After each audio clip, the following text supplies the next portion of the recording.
এবা আমি কেন মোরে জারি তাপত্রয়, কেবা আমি কেন মোরে জারি তাপত্রয়। ইহা নাহি জানি প্রভু কইছে হিত হয়, কেবা আমি কেন মোরে যারে তাপত্রয়। কিছু তো আছে যা যায় না পুরে, দেহ নিধনে কেবা আমি কেন মোরে যারে তাপত্রয়। ইহা নাহি জানি প্রভু কইছে হিত হয়, দেহটা তো নইরে আমি, নইলে আমার দেহ বলি কেমনে। দেহটা তো নইরে আমি, নইলে আমার দেহ বলি কেমনে। দেহটা তো নইরে আমি, আমার দেহ বলি কেমনে। কেবা আমি কেন মোরে যারে তাপত্রয়। সনাতন গোস্বামীর প্রশ্নে মহাপ্রভু উত্তর দিচ্ছেন, জীব নিত্য কৃষ্ণ দাস ইহা ভুলি গেলাম। জীব নিত্য কৃষ্ণ দাস ইহা ভুলি গেলাম। সনাতন গোস্বামীকে মহাপ্রভু উত্তরে বলছেন, যুগ যুগ ধরে মুনি ঋষিদের এই একই প্রশ্ন। আজ সেই প্রশ্নের উত্তর দিচ্ছি। জীব নিত্য কৃষ্ণ দাস ইহা ভুলি গেলাম। তে কারণে মায়া পিশাচি গলায় বাঁধিলাম।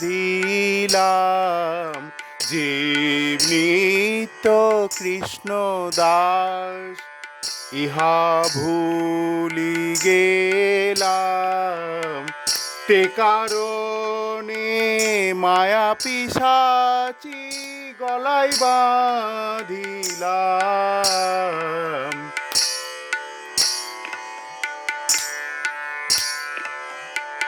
কভু স্বর্গে উঠাই, কভু নরকে ডুবাই। কভু স্বর্গে উঠাই, কভু নরকে ডুবাই। দণ্ড জলে রাজা যেমন, দণ্ড জলে রাজা যেমন নদীতে ডুবাই। কেবা আমি কেন মোরে যারে তাপত্রয়। জীব নিত্য কৃষ্ণ দাস ইহা ভুলি গেলাম। প্রধান কষ্ট তিন রকমের কষ্টে আমরা ভোগ করি, আদি দৈবিক, আদি ভৌতিক ও আধ্যাত্মিক। বন্যা, খরা, মহামারী আদি দৈবিক কারণে ঘটে থাকে। আদি ভৌতিক কারণ, রোগে ভুগে আমরা জীবজন্তু কারণবশত বিভিন্ন রোগাক্রান্ত হই, সর্পদংশন হয় আমাদের, এগুলো আদি ভৌতিক কারণ। ও আধ্যাত্মিক কারণের জন্য আমরা তিন প্রকার তিন রকমের কষ্ট আমরা ভোগ করতে থাকি। তাই সনাতন গোস্বামীকে মহাপ্রভু উত্তরে জানাচ্ছেন, আমাদের আমাদের স্বরূপই হচ্ছে নিত্য কৃষ্ণ দাস। জীব নিত্য কৃষ্ণ দাস, ইহা ভুলি গেলাম, তে কারণে মায়া পিশাচি গলায় বাঁধিলাম। জীব নিত্য কৃষ্ণ দাস, ইহা ভুলি গেলাম। সনাতন কহে প্রভু, শান্তি পাব কবে? সনাতন বলে প্রভু, শান্তি পাব কবে? প্রভু কহে সনাতন, আমি মরি জলে। সনাতন কহে প্রভু, শান্তি পাব কবে? প্রভু কহে সনাতন, আমি মরি জলে। আমার আমি ভুলে যাব, সবাই তোমার, তুমি হয়ে যাবে। বলছেন প্রভু, যখন আমার আমি এই আমিত্ব ভুলে যাব, যখন সবটা প্রভুর হয়ে যাব, তখনই একমাত্র সেই দিনই শান্তি হবে একমাত্র। সনাতন গোস্বামীকে প্রভু তাই তার উত্তরে বলছে, যুগ যুগ ধরে মুনি ঋষিরা তপস্যায় রত, এই কারণে আমি কে, এই প্রশ্নের উত্তরে। আমরা কিসে শান্তি পাব? সনাতন কহে প্রভু, শান্তি পাব কবে?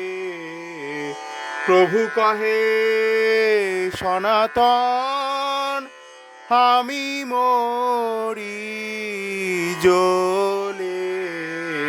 ভগবানেরও শান্তি নেই। আমরা এই দেহ ধারণ করে রয়েছি, নিজ নাম পরিচয়ে বসবাস করছি, কিন্তু প্রকৃত আমি নই। এই আমার ভিতরে যে আত্মা রয়েছে, যা পরমাত্মার অংশ, জীবাত্মা, যা আমরা পরমাত্মা থেকে সৃষ্ট হয়েছি, সেই জীবাত্মাই হচ্ছে আমি। আমার আমিত্ব ভুলে যখন সবটা তোমার তুমি হয়ে যাবে, তখনই আমরা একমাত্র শান্তি পেতে পারি। আমার আমি ভুলে যাব, সবই তোমার তুমি হয়ে যাবে। আমার আমি ভুলে যাব, তোমার তুমি হয়ে যাবে। সেদিন মোরে শান্তি হবে, কেবা আমি কেন মোরে, যারে তাপত্রয়।